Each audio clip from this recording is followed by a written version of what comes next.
This is Patrice Wendling at the American Society of Clinical Oncology, speaking with Dr. Martin Vandenbelt, who just presented some results on a rare brain tumor and the use of chemotherapy in this group in addition to radiation. Doctor, what did you find?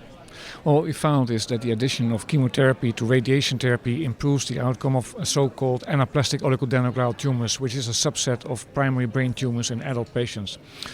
What we also found was that we were able to identify on the molecular level which patients are actually benefiting most. So that opens the venue, the possibility to tailor the treatment for those patients, give patients only those patients that are responsive to this chemotherapy. And it actually did a great deal in improving the outcome of these patients. And the patients with this signature marker, could you describe those?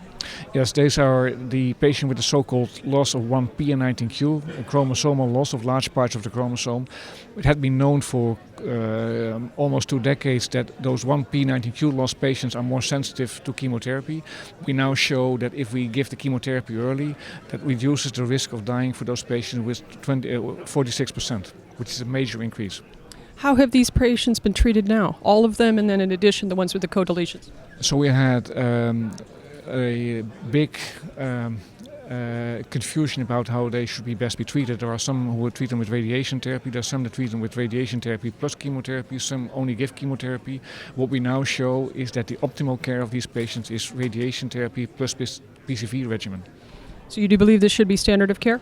At this point in time, it should be standard of care with the obvious discussion whether temozolomide can replace the PCV regimen, and that's an ongoing debate.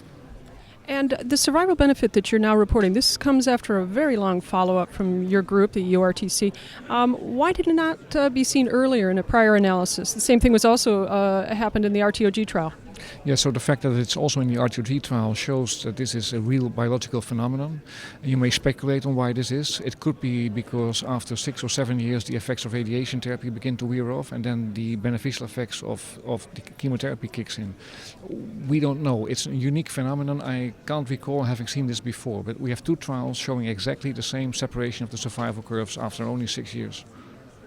Thank you, Doctor. Appreciate your time. Patrice Wendling from the American Society of Clinical Oncology.